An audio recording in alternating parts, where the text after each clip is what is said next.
On today's episode, I have somebody who makes me laugh on the internet. It's like my soul sister, but like just across the ocean.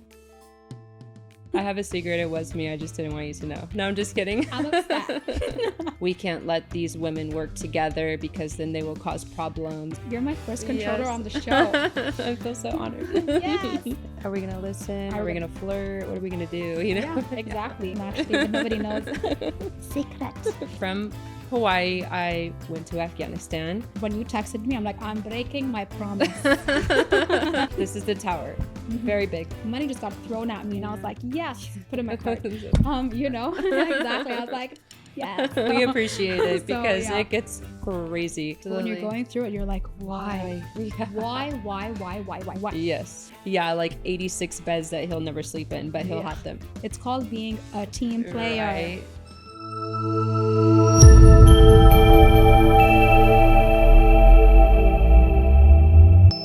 Assalamu alaikum and welcome to Press Pause with Jouhayna. On today's episode, I have somebody who makes me laugh on the internet.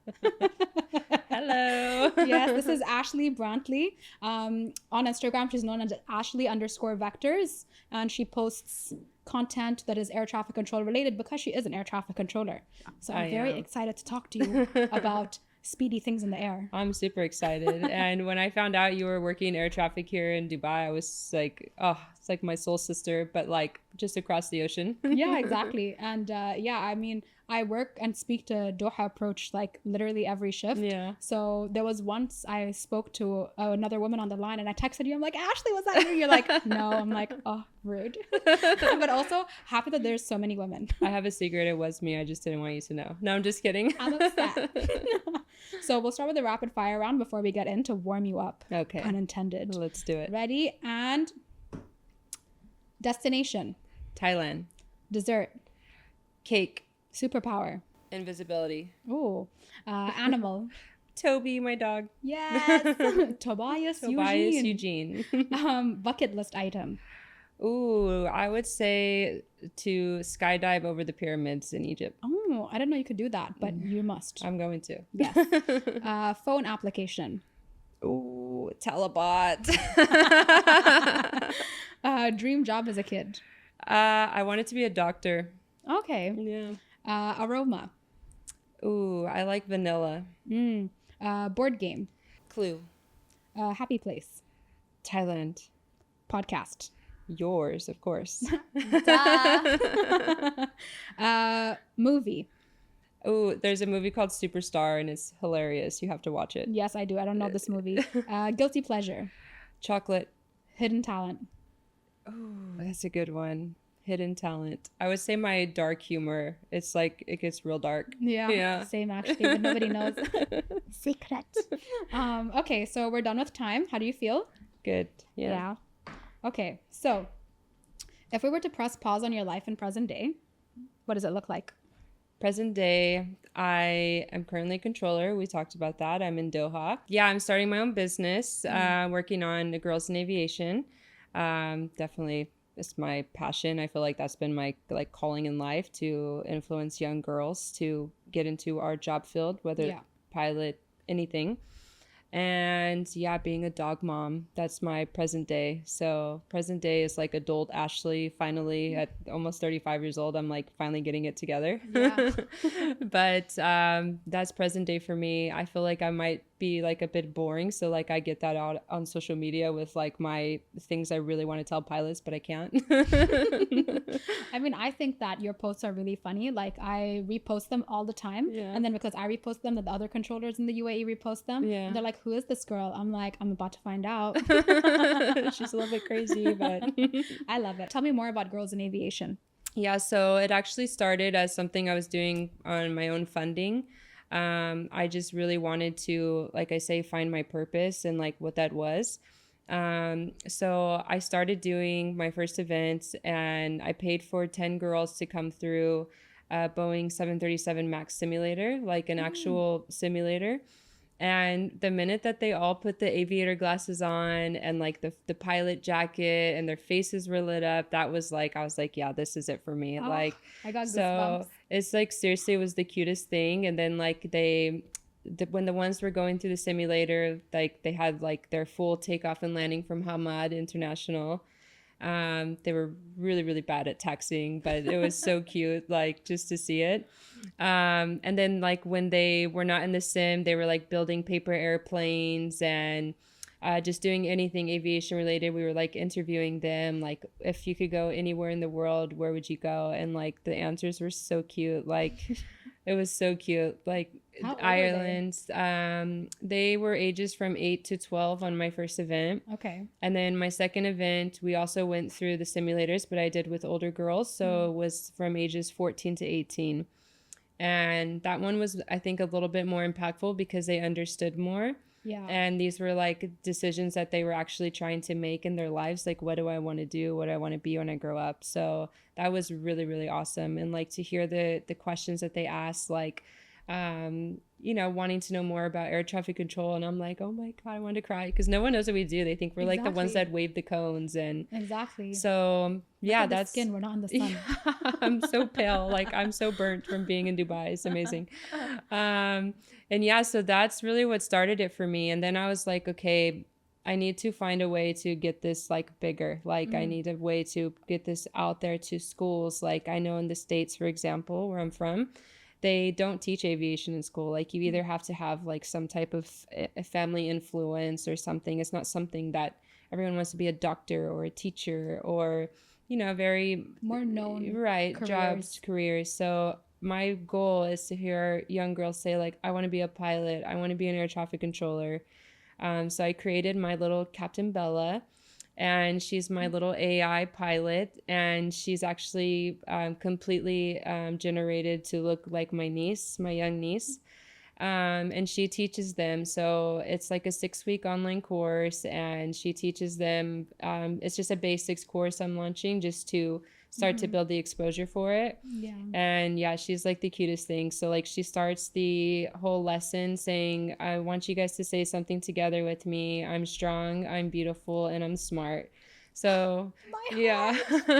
So it's so beautiful. I tell my niece this. So that's also, I'm trying to put a piece of myself into it because if I ever get rid of it or something, I know that that's always going to be there. So yeah, and I feel like that's super important as well. I think a lot of even ourselves growing up, we didn't grow around a lot of self-awareness and self-love. It was always like you just needed to be like strong because you don't want to be looked at as dramatic or emotional. Exactly. So like that's something I really want to bring into this course as well, as like having that positivity of being enough and loving yourself. And yeah, that's what I'm trying to do right now. So that's so beautiful. And like now I just turned 30 like a few weeks ago, and now is when I'm learning how to do the self-love thing, you know, because you're so right. Like we, at least being the eldest child, I was told you have to be strong, you have to put a strong front on.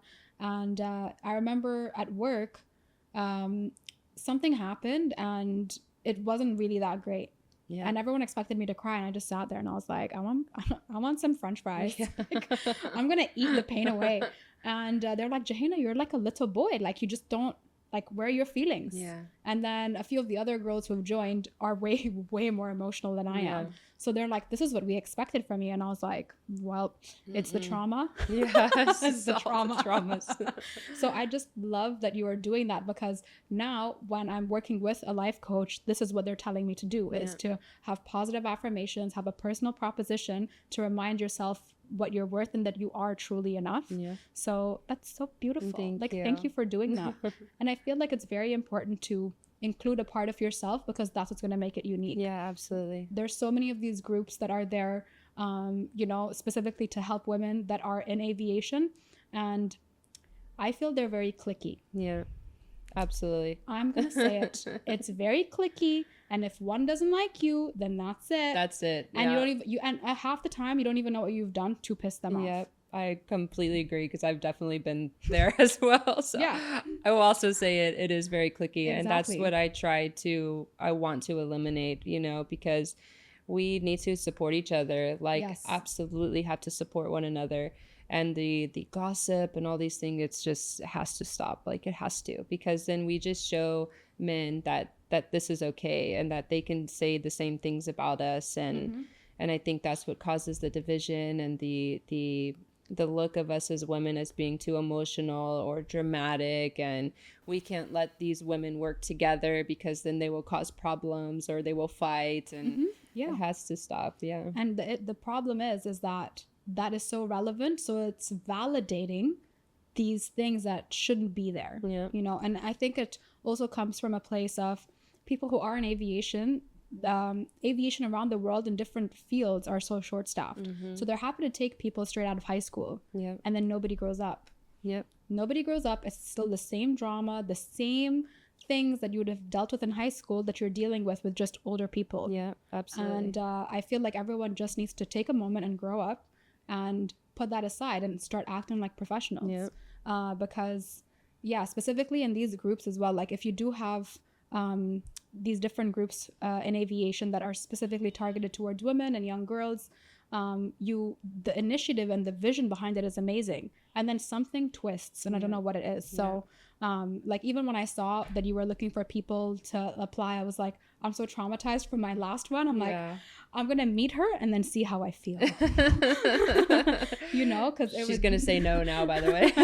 No, Absolutely not. I want to mentor, because I had started a nonprofit with another woman in aviation as well, and we fell out hard, like really hard, and the way it ended was just really ugly, but it didn't come from my side, and I was like, that's mean. We were trying to make a difference and make a change, and then exactly what we spoke about is what happened, and I'm like, so and you know, exactly, and you know, I actually forgot, like when we were on our call, I was like, I just love what you're doing, it's so amazing with everything with the girls in aviation. And then afterwards, it took a while for it to marinate, because I'm the kind of person, if something has happened that's negative, I'll bury the hatchet and khalas. So I forget about it, like truly I forget. And then I was like doing I think I was cooking. It was like a mundane task, and I tried to monotask and just focus on what I'm doing, and then I remembered, I was like, I really like what you're doing, and I gravitated towards it because that's something I tried to do. So I wish that you succeed in what it is that you want to do, because it's just such beautiful work that you're doing, and I can't wait to see it grow, because I know it's still in the very early stages. Yes. So I'm super excited. Hats off to you. Thank you. You'll be my only advice is you'll be your only boss. I do. And AI, I use it. No employees. I'm going straight towards the new. That's where the world is going, and that's I'm utilizing everything I can with AI. Exactly. So do that. I made the mistake of it being a group that set it up, because it's too many type A personalities, especially being controllers. Absolutely. All trying to run something. We all like read one thing and see it completely different. So exactly. And before we go into everything about your past, I want to talk more about air traffic, because you're my first controller on the show. I feel so honored. Yes.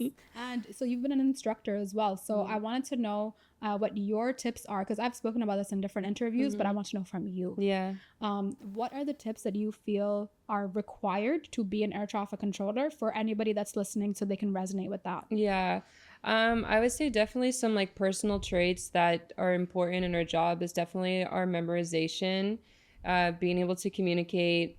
And I would say the last is to like accept criticism, because I find that as an instructor that, especially like you say, like we're all type A personalities. So I feel like some people see it like, oh, she's a woman and she's telling me I'm doing this wrong. And it's like, come on, we're all doing the same job. We're all getting paid the same. Like, you know, you just have to be up to a standard, especially working in the airports like we do. Like they're so busy. So there's not really room for error when we're working. So I say definitely those are my 3 big things for tips as far as like personality tips. And tips like as far as like preparing yourself for the job. Definitely utilize these online testings like for EASA, even the FAA. They provide these like kind of like tests that you have to take before you're in air traffic. So like we call it an ATSEP in the States, and then I think it's called FEAST or FEAST exams in Europe. Yeah. Definitely. Can you break down the abbreviations that you gave for people who don't know anything about air traffic? I would need to Google those. I know FAA is Federal Aviation Administration, yes. and then you have the European Aviation. I think it's Eurocontrol. Eurocontrol, yeah, but they use like the EASA licensing site. EASA. So for Echo Alpha, Sierra Alpha. Yeah. Yes. So Google that, everyone. Yeah, Google it because we I'm not from Europe. Abbreviations. Yeah, exactly. So definitely those are things I would utilize with these free online platforms to start preparing yourself for these exams that you need to even before you can start air traffic, have to pass these exams, and they go into like different distancing and measurements and time, and I think these are all super important things because you do use them in the job after as well. So definitely do the prep exams. Be confident, like that's super important because like in our job, if you start doubting yourself, so the pilots like eat you alive on the frequency, and like they literally sense it, and like they just question everything you say. So definitely have that confidence in you, and like even if you're wrong, like don't talk like you're wrong, talk like with pure straight voice and confidence. Yeah, it's that voice control. Absolutely. And I recently I call her my child. Like all my students are my children because I commit to them like I'm their mother at work. Yeah. And I recently had a female trainee validate, and I'm so proud of her. So proud. And the thing I taught her really early on was her voice control. I'm like, listen, you have younger siblings? She's like, yes. I'm like, you know when they really piss you off? And she's like, yes. That's the pilots. I'm like, that's the voice you're gonna use. You have to sound assertive, and like you're not gonna take yes, nothing. Any beep beep beep beep beep beep beep beep beep, right? And that very early on helped her propel her career, right? So the pilots listened to her and they were like, oh, she sounds serious, we are going to listen to her. If you don't have that certainty in your voice and that voice control, the pilots will sense that, because we speak to pilots on a frequency. For people who don't know, we talk to them on a radio frequency, and then they hear us, and based on the tone of voice they decide, are we gonna listen, are we gonna flirt, what are we gonna do, you know? Exactly. And I can't disclose some of the situations I've been in, but all the above that Ashley said, because I didn't say them. I said them. Exactly. And what would you say your favorite thing is about being an air traffic controller, and how do you feel about shift work? The joy of being able to say, I tell pilots what to do. That is my absolute favorite thing. Same. Because it drives them crazy, and it's like, but it's true. Like, it is you have to listen to me. It is true. Exactly. Yeah. It's so true though. Yeah. So I was very blessed to have the opportunity to do a TEDx. Yeah. And I was like, I need to tell the world this, that I tell them what to do. And that's literally like one of the lines, something along those lines. It's been a couple of years now since I did it. But it's like, let me tell you how I'm the one telling pilots what to do, and we're the puppet masters of the sky. We tell you to turn, you ask how many degrees. We tell you to climb, you're like, to what altitude? Yep. Pilots fly the aircraft, but we're the ones in control of them. Yeah, absolutely. Bam. Mic Second drop. Mic drop. I think we're gonna have a lot of these today. It's amazing. Yeah. It's just so nice, because nobody, like, unless you're a controller, you don't get it. So that's why I was so excited to have you on the show, because I'm like, I already know she's funny. And when the last time you came to Dubai, I'm like, knock knock. Yeah. The next time you come, I want you to slide in my DMs hard. And I did, by the way. I was like, I'm coming to Dubai on these dates. Let's do it. Yeah, exactly. Like at the moment we're shooting and it's Ramadan, so we're having a night shoot. But I made a promise to myself. I'm like, for Ramadan, I'm only going to shoot with my mom, and that's it, because we have our own show. Yeah. And when you texted me, I'm like, I'm breaking my promise. It's fine. Best promise broken ever. Oh yeah, definitely. Like, oh my, we vibed so hard, especially like before the setup was done. I love it. Okay, so if we were to press rewind on your life, what does that look like? Whew, a lot. So I didn't most people think like you're in air traffic and they see me now like traveling to Dubai and all these different countries, and they just think like, I have this like perfect, amazing life that's just been like kind of given to me. And it was like 1000% not the case at all. I started in the Navy. So I was like 18 years old. I just graduated high school and I was like, what am I doing with my life? Because I had no clue.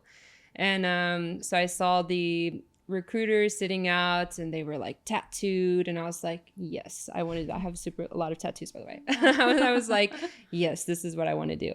So I went to the recruitment office and they're like, I had to do like a competency test. And they basically score you. So it's like in math and English and all these different topics, electricity. And I was like, well, I don't know anything about electricity, by the way.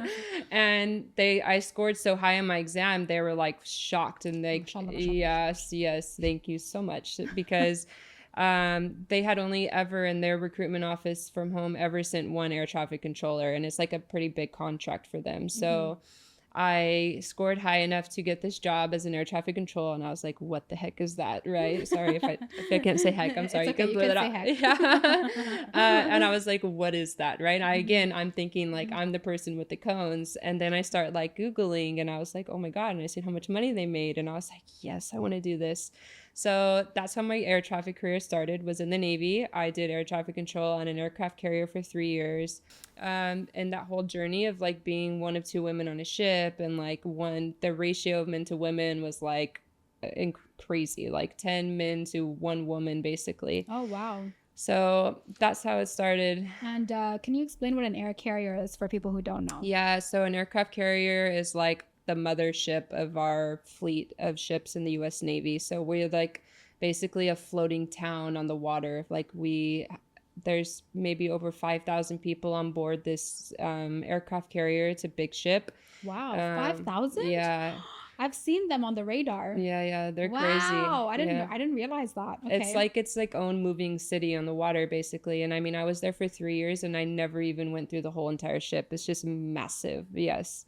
It's crazy. Wild. Yeah. So I went from that to then getting orders to Hawaii, which I'm very grateful for, because Hawaii is like absolutely incredible. If you've never been, put that on the bucket list. Fire Rapid, that's where you should go.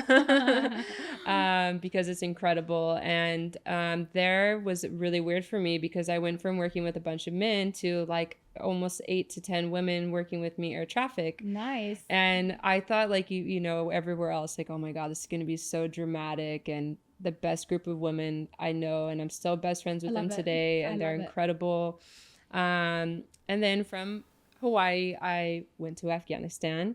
I got out of the Navy, I went private contracting, and I went through a whole lot there, like with bombings and everything. Like there was still a lot of conflict in the area.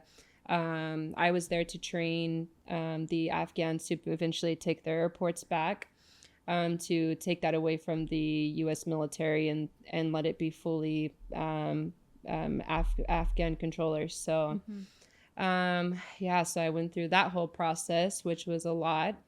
And I basically, when I decided to leave, we went through a really bad bombing, and it went on for like 10 hours, and it was just like super intense. And in those moments, like, you would think that you're thinking about yourself and your safety, but you're just like, you're honestly thinking about the people, and like this is their everyday life. And it was just so sad. And so I made the decision, because my mom is Mexican, and she was like about to like murder me for being out there. If it wasn't something happening there, it was going to be my mom. Because she, obviously she's your mom, they're worried about our safety and these things. So I left. I went to South Carolina, and I was training U.S. Marines air traffic control at like a small military base there. And yeah, I thankfully got the amazing LinkedIn message from my super awesome boss now. Boss, if you're watching, you're awesome. And not because I have to say that, but like generally like one of the best like managers I could ever have. So that's amazing. That is a very big blessing. Yes, it is. Absolutely. So he sent me the message, and I was like, oh, where's Doha? Because like I've only ever been to Dubai, and like for me, like just this region in general was so like unfamiliar. So When I went, I like absolutely fell in love with Doha. It's like a mini Dubai. If you guys haven't been, it's so cute. And yeah, that's where I'm at now. So I've been in Doha now for 6 years, and I feel like, you know, going through my whole process of like boot camp and Afghanistan and all of these things I went through has like, it's like finally, you know, like some peace and just like living a good life. So Alhamdulillah, yeah. I'm really happy for you. Thank you so much. And now I get to meet you, and I'm so happy because I get to hear the voice on the other side now and like know who it is. So yeah. Exactly. That does bring me a lot of joy, and there are so few women in aviation, even though we are growing in numbers, but the training process is so long, it's so slow, and then the guarantee of actually validating is low because we work in such busy centers. So yeah, I'm just happy I met you. Me too. I'm happy we took it from Instagram and brought it into real life as well, because there's so many of these like Instagram like friendships people have, or you know, and it just never goes to real life. So I'm glad we met. Me too. And like even today, we had a little bit of time before we actually started rolling, and I was like, wow. Nice. No other words. And then what was your upbringing like? I was raised by a very, very strong mom, and I'm so thankful for her because I don't think I ever appreciated it growing up or really understood.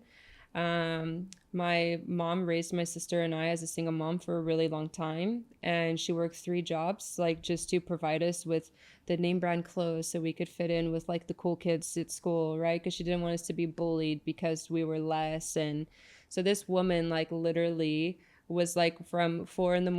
until late at night working just to be able to provide everything for my sister and I. So I had a father that was like really absent. People call it daddy issues, but it's fine. I have them. Hello. But you know, I'm so thankful for that because that's like, I definitely think it's who I am today. And that's why I'm so like involved in like trying to help like young girls like reach these career goals, because my mom gave us everything to be where we are today. And like, thankfully I'm in this, you know, good job field now.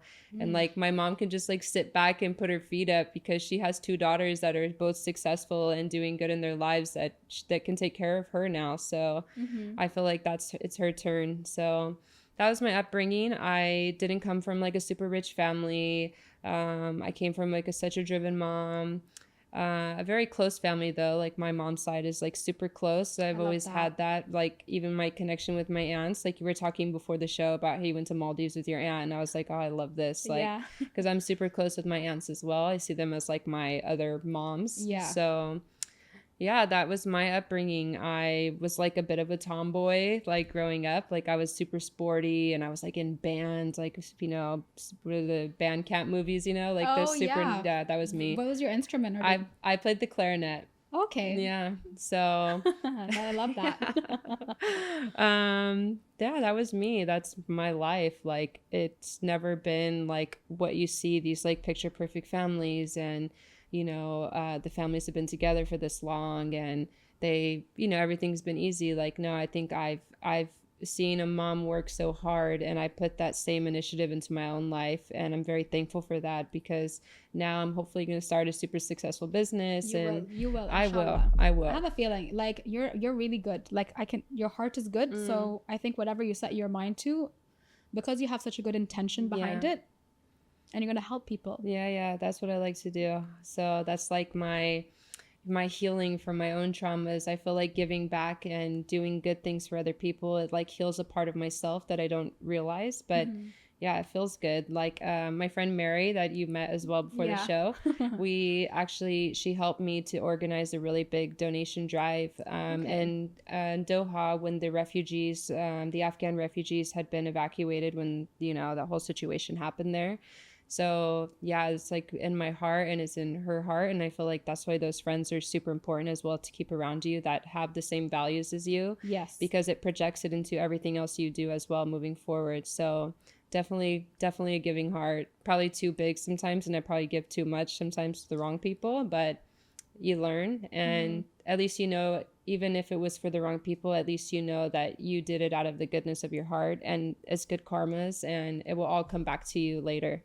Yeah. So I feel like we're so similar because Yeah. everything you said, I'm like, it's the same. Like, it's this very similar situation with my mom where, like, now that my sisters and I are doing well in our careers, that she gets to chill. Like, my biggest accomplishment in air traffic is that I was able to retire her.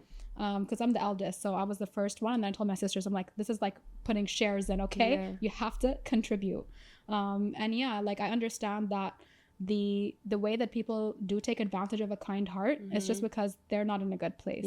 And another way, and another beautiful way of also seeing it, is you were probably the answer to their prayers that they had, and that's why you were there for them and able to take care of them in whatever way it is that you gave. And with the work that I've been doing with my life coach as well, she's like, why do you do it? And I'm like, I just do. She's like, do you want anything from them? Like, you know, like, what do you want? And I was like, it make me happy to help, and it didn't take from me, so why not help?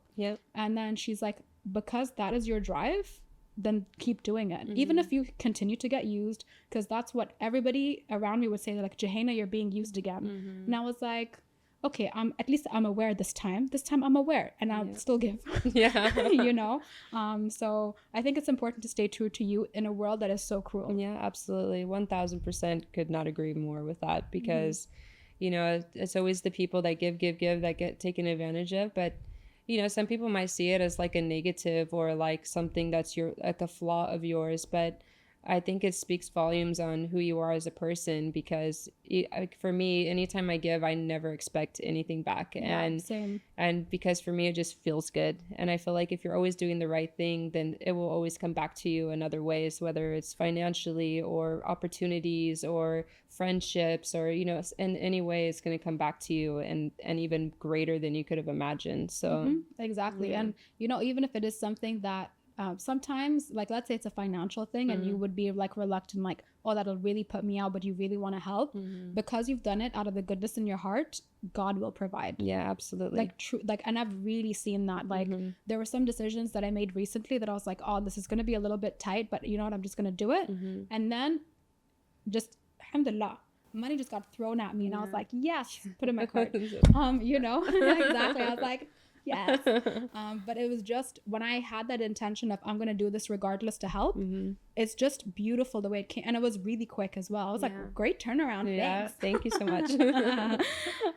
So yeah. And then also you mentioned that you were from California. So I really liked how you spoke about that in the call that we had. So can you tell everyone? Yeah. So like, it's always funny because when people say like, oh, you're from California, like, oh, you surf, like, you know, and they always do this like weird things to you, and I'm like, I'm from like this super small town. It's called Tulare, California, and you've probably never heard of it, but it's just surrounded by dairies, and literally it smells like cows, like the whole town. Yeah, cows are so cute though. I love it when they lick my hand. They are cute, but they don't smell nice. Like, and I never noticed the smell either until I left home, and I came back and I was like, oh my gosh, right? Like, this is so bad. And like, my mom's like, what are you talking about? And I'm like, it smells really bad here. But I love it. Like, that's what's made me, you know, like, especially that's like why I want to bring aviation there, because it's not known, like, in these small towns, not even in just California, but in the world, like these small communities, like no one ever thinks like I want to be a controller or a pilot. So it's like, you know, these small town backgrounds are also like super good as well to building certain character traits like of you as a person, because I think you learn like care and compassion and empathy a lot more coming from these kinds of places. So yeah. And if people want to apply to get into air traffic control, so I know how to get in the UAE, but I really struggle to give advice for people who want to apply from different countries and different parts of the world. And since that is what you've created Girls in Aviation for, what would be your advice? It's a process like in any country that you go to. So my advice would be to go to the government agencies. So I can name a few of them. Like if you're in the US, the FAA, the Federal Aviation Administration, is the website to go to. They're actually hiring now, like to get people to, because of all these aviation and air traffic incidents that have been happening in the States, they're really now putting a focus on building quality air traffic controllers. So they always do these like job openings on, it's called USAJobs.gov. It's the website for the states. So they will always advertise on there. when they're going to open up for either just prior experienced controllers or for, they call them off the street bids. So like if you just graduated high school and air traffic is something you're interested in, you can apply for this job bid. They arrange the initial assessment for you. If you pass, then you get sent to their kind of like their university or their college through it's called the FAA Academy. It's in Oklahoma City. You spend time there, you get paid as a student, and they put you through a full air traffic course, and that's how you get licensed there. In the UK, there's different agencies, like you can go through NATS. I don't know what that stands for, to be 100% honest. National Air Traffic Services. There you go, National Air Traffic Services. I studied in the UK for my air traffic, so I know good. that. Yeah. There you go. So you can help me with those. So, you know, if you ask me like the top of my head on like what all of our acronyms mean, I don't know, but I know like where they're from, how to do it, but yeah. So yeah, you can go through like your NATS process, and I think you start with like, you can choose like if you want to go tower or radar, and you can even like progress off of that. So I didn't realize you could choose. I thought they select for you. I thought, well, this is just what I've heard from recent, we had like some assistants that have went, and so they like apply and they say like it starts like with a basics course, and then once you graduate the basics, then you can move to tower. And then from tower, you have the choice of going to radar. And then they kind of like, you can start choosing like the airport type of thing that you want to go to, something like that. Or like apply for like a bid of going to certain airports. So this is just, again, I haven't been through that process. And I'm actually just starting to heavily get involved in that kind of process, because I want to include that with girls in aviation as well, to help them get to their career path based off country specific. So that's one thing that's like really important. Yeah, absolutely. I was researching that when I was working on mine. This was during, I think it was 2020 I was working on it. That was one of the things that was just like, you have to really research that, because absolutely, it's different country to country, city to city, airport to airport. Absolutely. So when people ask me how to apply, I'm like, Google it. I feel like I sound so mean, but like really, like Google like your country or your city, and then space air traffic control, and see how you can get in there, or careers in that, and then that's how you can apply. Absolutely. And you know what started me with that? So I actually had a young lady that was cabin crew with the airline in Doha, and she was like super interested in air traffic control, but she was from Slovakia, I think. And she was like, what is the process? And I was like, oh, I have no clue. Like, you know, because my process that I went through in the Navy was completely different than a normal FAA controller. So I've really been now trying to heavily get that research, because I'm noticing now I have more women asking me these questions as I'm getting, you know, more following and these things on social media. And I'm like, oh, I really need to get my knowledge together, because I think it's important, because if you like aren't already like in like a family or, you know, some type of background already that can get you there, it's really extremely hard, because the information is so limited on how to get started. So I know the FAA process, like I can 1000%, if anyone has questions, I can help you with that. But I am getting more involved now into UK, Europe, and even with AT&S. Which country is that? South Africa. South Africa. Okay. Yeah. That's there we go. AT&S. AT&S dash in South Africa. Yes. Okay. So yeah, I'm really now trying to get heavily involved in that, and finding the routes, and being able to even have that available, like, so it's just one click, and okay, this is my process on how to be air traffic in the UK, this is my process on how to be a pilot in South Africa. I really am now trying to get heavily involved in that process, because it is hard. Yeah, exactly. And there was even one of the girls I grew up with, and she went to become a pilot, and she did her training in Australia. And when she came back to the Middle East, she had to get a different license to get it from Europe instead. So if this knowledge was there, she would have saved herself and her family so much money and time. Absolutely. So it's all about having that knowledge, because you think pilot and you're like, oh, if I study that anywhere, it's fine. It's not. It's so different from country to country, city to city, airport to airport, continent to continent. Even my process in Doha was quite difficult, because I have a US license and they're not accepted in the region. So when I thankfully, like I say, so many opportunities get put in front of you, like when you're a good person and these comes back, I thankfully was presented the opportunity of the job in Afghanistan, and they were falling under ICAO regulations. Oh, So there we go. yeah. So I actually got like kind of like a grandfathered program where I went through kind of like a sped up course to be able to get the license to be able to train the Afghans in air traffic. So you went there and you had all these difficult circumstances, so now you can have your more comfortable life. Absolutely. So when you mentioned ICAO stands for International Civil Aviation Organization, and they're the organization around the world that works with civil aviation. Yes. It is exactly what it says it is. Yes. So it's like subhanallah, that's how it all aligned and worked out. It was like all part of a bigger plan, and I think it's just so beautiful to see life making sense when you look back. Absolutely. When you're going through it, you're like, why? Yeah. Why?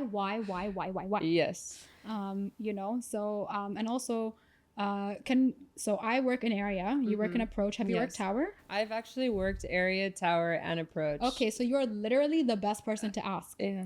Can you explain all three of them? Yeah. So people can understand the three types of air traffic control. Yes. Straight from the person who's worked all three. I will tell you, because I get so mad now that I'm an approach controller and like, oh, you work in the big tower. I'm like, no, they don't do anything. We do everything for them. Sorry. That's how I feel as an area controller. I'm like, I do approach is chilling. Yeah. Like, I know I've seen how hard you work in Doha. ... Yeah, I feel like approach is chilling because they're telling us we're not going to accept any traffic. And then what do? We are the ones holding them. Yeah, we are getting there in Doha. So yeah, I will start first. Like the tower is the like the big tower you see on the airport. This is the tower. Very big. Okay, make sure this is very big. Okay, so this is the tower. They walk up a lot of stairs, so that's another reason why I don't work in the tower. And they basically, what the tower is in charge of is when you first get on your plane and you start to we call it taxiing, right, or driving is probably a little bit easier on the airport to go to the runway where you're going to depart. So that's like one job in the tower. They are the ones that do all of the ground movement. And then once you get to the runway, we call it a local controller in the States, but like your main tower controller, they will do the takeoff and landing clearances. So they will basically be the ones to say, oh, you're cleared for takeoff, and then you roll and you go up in the air. So the minute this is now an airplane. So the minute you take off from the runway and you're in the air, you're now speaking to an approach controller. So an approach controller is now what I'm doing, and it's absolutely insane, but I love it because it's like crazy chaos.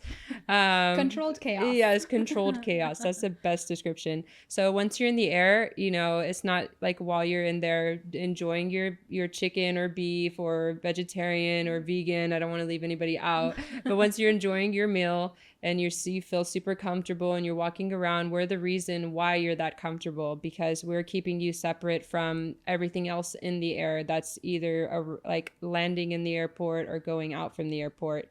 And with the towers as well, the obstacles, like the Burj Khalifa, you would be the one making sure you don't get close to that. Yeah.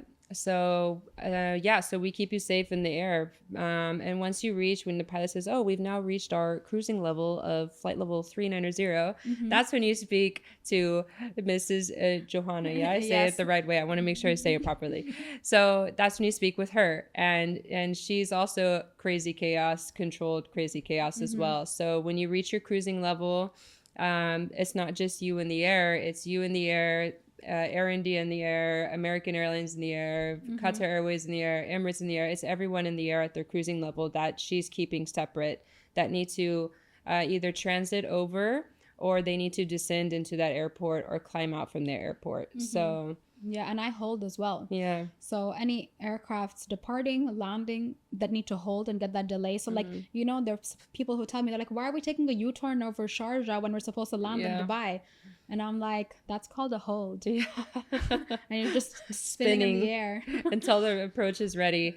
Yeah, we, in Doha now, we're just like we're evolving a lot in air traffic. So we're just getting our own area, which is like helping us massively now, because we have never had an area be able to hold for us, because it's with other countries. So Thankfully, we finally are getting that, and we can now say no, keep some planes, because it's like I've chaotic. seen how from every angle you get that sequence in, and I'm supposed to give you a certain separation, and aircraft's separated by a certain distance to one another, but I can see you're getting that from 5 different directions, going to the same airport. So hats off to you. Mad respect. Thank you. We appreciate it, because it gets crazy. I've seen it. I can watch what's happening in your radar as well. I mean, I'm pretty busy as well, but I mean, that's why you have to be a really strong personality and sound strong on the frequency, and there's a very fine line between strong and rude. Yes, absolutely. So it's just about finding that right balance. So for your future, what do you visualize for you and Tobias Eugene, your dog? A super successful CEO of Girls in Aviation, with Toby living his best life with ocean view apartments and 86 beds that he'll never sleep in, but he'll have them. I feel you, and I'm very excited for you with Girls in Aviation. It's something I did try to do, and then when it didn't work out, I let it just die. So I'm excited to watch you soar. Like, I'm not the kind of person who's like, I tried once and like what? I'm like, I'm really, really excited to see where this goes, and I'm making a pledge on camera, and I'll tell you this offline as well, and I mean it. If there's any way I can help, I'm happy to help. Thank you so much. And if I can't, I will tell you to your face, like, I'm tired. And then you'll also get it. So no, really, if there's any way I can help, because I did do a lot of groundwork for that already. It just didn't build up to that. So any way I can help. And for anybody tuning in that's in aviation, Ashley is here. Reach out to her, whether it's to give advice, because you see, like in air traffic control, we have to be able to handle criticism and constructive criticism. So send her all the things that'll help. Okay, send all the things that'll actually benefit her. And I can take it. And I saw that you were looking for mentors as well. I was. So I was looking for mentors. Part of my plan was to have like a live mentorship program. But that's also like extremely hard, because like, as you know, in our job, we do a lot of shift work. So like, we'll work like 2 morning shifts, 2 evening shifts, 2 overnight shifts, and it gets hard like with everyone all over the world, because I had people from women from all over the world send me their CVs because they wanted to help, and that was honestly like the most incredible feeling. Like I'm like, oh my god, I have support like everywhere, literally. But I think I'm gonna go a different route. I'm not 100% sure yet on that, but I am always open to having that open mentorship for the young girls, because it can help in any way. Like even like they can start their own community with the project. So I'll tell you all my ideas off camera, because then we'll digress. But for anybody tuning in that wants to apply to air traffic control in the UAE specifically, so I got recruited into an Emirati program, and it was a program for UAE nationals, and I know all the expats are gonna go right now, okay, but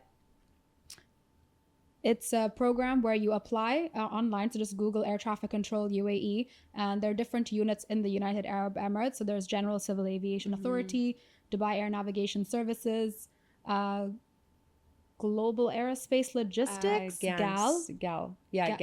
So there's so many different air traffic control units that you could apply to, and then see what programs that are available. If you're an expat, you can come after you've gained experience, similar to what Ashley did when she was got recruited into Doha.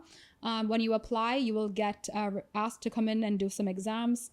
The emails, when you get those emails, they'll guide you on what to do. When you have your interview, show up ready and well rested, because they're going to judge you and test you based on the knowledge you already have. There's nothing you can really learn for these things. So that's the biggest piece of advice. Don't come tired, and do research on the company that you have applied to, and the airports, exactly, and understand. And that's why I asked Ashley to explain it earlier, the 3 types of air traffic control, because they want to know that you know what you've applied for. Absolutely. When I signed up, I had no idea. I watched one documentary on YouTube about air traffic control over and over and over and over again, and then I went for my interview.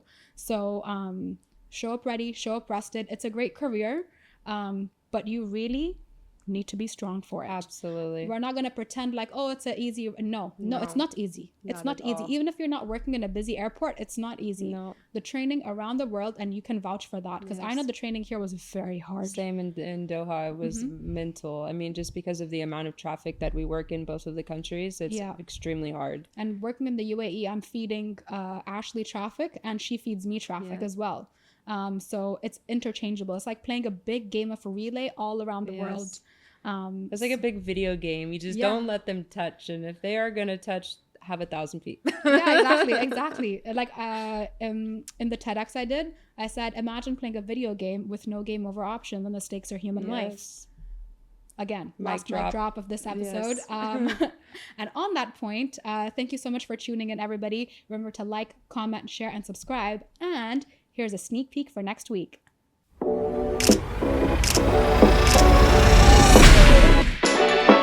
Burj Banter is where we go through this Jenga tower and we answer the questions. This is gonna sound so old of me, but I would say sewing. That's when I'm just like, I got this. Mic drop. Another mic drop, exactly. I fake my confidence a lot. What song signifies your life at the moment? Best decision I've ever made. Mine too. You know, I shoved all the clothes into my bed. It's clean, right? Exactly. Just that pretty girl mantra. Yes. Don't put your tree in my house. And I'm like, Mom, but why? I want to hang out with my friends. Do you believe in second chances? Stuff together. You're triggering me. You're triggering me. My inner child is not happy.